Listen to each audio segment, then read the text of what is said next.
So just up the road in Indianapolis, we just opened a little bridge that has a very similar kind of phenomena. Again, beautiful landscape, beautiful topography.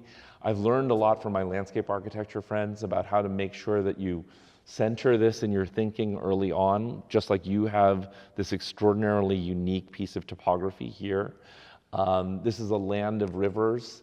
And this is downtown Indianapolis, believe it or not. Like right over that treescape is the skyline of Indianapolis. This is Fall Creek, and it's right near the hospital zone and this new industrial zone called 16 Tech, and Riverside, which is historically a kind of marginalized African-American community that never had connections to those hospitals where many people work from that community.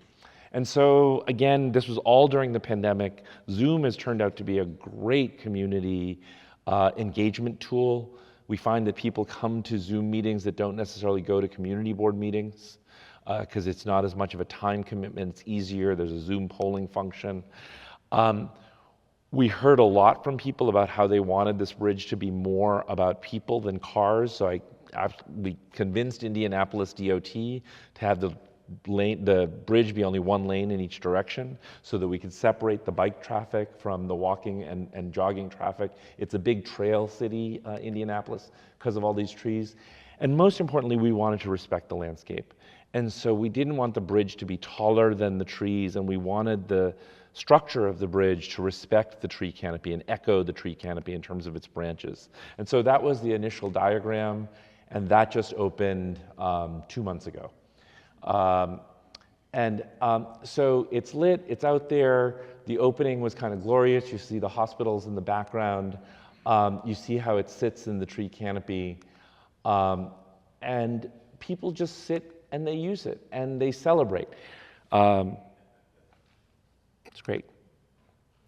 So over now up, and again, we do a lot of work throughout the industrial Midwest, and I include Niagara Falls in that, even though it's part of New York State. It's really part of the Erie Canal system. And incredible history. The city hired us to look at a lot of your vacant lots. Now, I just want to, and I'm going to talk about this a little later as well, the vacant lot study that Fayette Alliance did is so important in terms of understanding. People always think they're out of land in cities. It always amazes me. And they always think they're out of parking. You are not out of land and you are not out of parking. I assure you, right? And I have to assure every community of this. So the state hired us because they had done all this urban renewal, and downtown Niagara has this incredible history. I won't go through it all. But all of these beautiful old buildings that were industrial juggernauts that got torn down. Again, a lot of community engagement, a lot of recommendations. This is super important, not just for the long term, but what happens in the interim on empty lots is super, super important. How to put places on people's cognitive map. So we're in the midst of building out a 1.5 mile long heritage trail in Niagara Falls, which is about the size of the High Line, which is something I worked on in New York City, with kind of incredible points of history about power and food, about the Underground Railroad, which Niagara Falls was very much a part of, about lighting, and again, interim uses, future uses, trying to get more housing to happen downtown. So it's not just, again, about the quantity of housing units you build downtown, but how do you incentivize it through acupuncture, through these open space elements that I've been talking about. New outlooks over the Niagara River for the community, not less for tourists. And so now I'm going to talk about New York a little bit just to close. So I won't go through the details of this. This is a massive, massive master plan we did for the city of New York. It's 185 acres, biggest open site in New York City. It's an active rail yard. It's Amtrak's biggest rail kind of servicing facility. And there it sits. So you see it's about a 12-minute subway ride from Midtown Manhattan. Extraordinary piece of infrastructure that sits out there, tough edge conditions.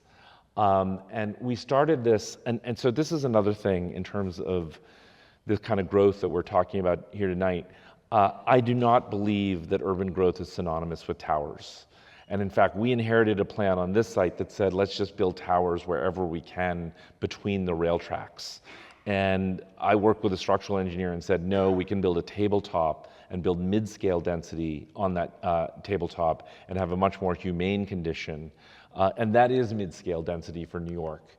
And so we did this plan. And again, a lot of things around green infrastructure, visualizations to help the community understand what kind of growth we were talking about there. Obviously a very different scale of growth because this is New York. But the most important thing here was the infrastructure. Get the park right, get the train station right. Development will always follow the right infrastructure. So that's true in small scale, whether you're building a canopy over an intersection in Columbus, Indiana, or a major train station in New York City. It's always about that.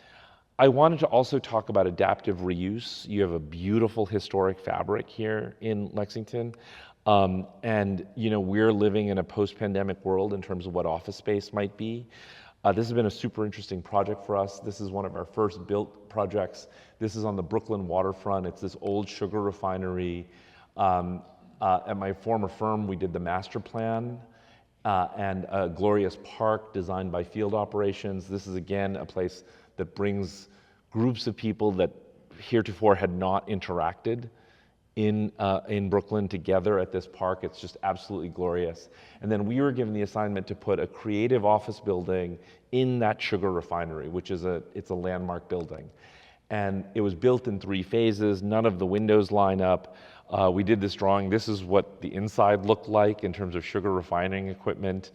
Don't eat refined sugar, it's really gross how they make it. Unless it's in your bourbon. So the facade was a lie. The windows were a lie. It was all housing this equipment behind it, and that's what the inside of the building looked like. And so one of the things that I think is really important with new growth, and again with this idea of identity and authenticity, is to be able to tell the right story.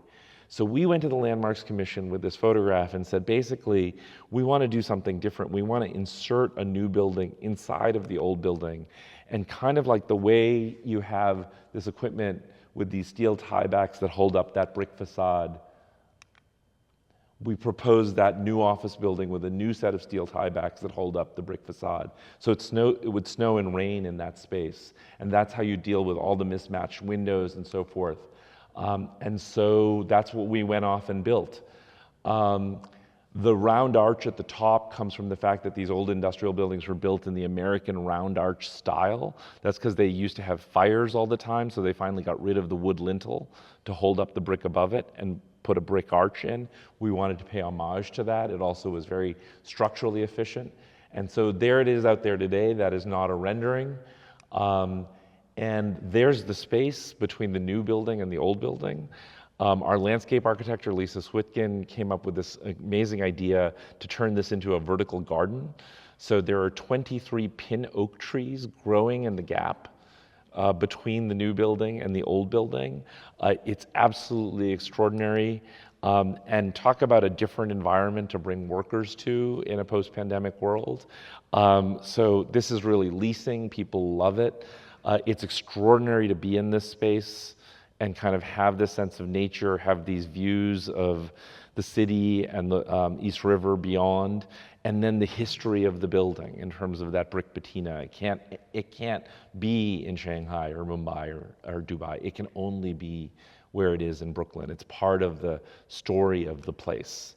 And that's just to give you a sense of this bakery that opened, people doing planks up at the top. It's really quite extraordinary. And then finally, very, very important, how the building meets the ground. So we work with the Landmarks Commission to turn all the windows into doors all around the building, so it flows out into the park around it. And so it's starting to populate and really activate that park. And so there's this way in which this building is about growth and change, but it's also about history and narrative, and it pulls history forward with it. And so I think this is an example of how, if you're going to tell communities that you want to build a lot of housing, you want to build a lot of stuff in a neighborhood, well, how can you do that while also embracing the place that you're in? And I think that's very, very important.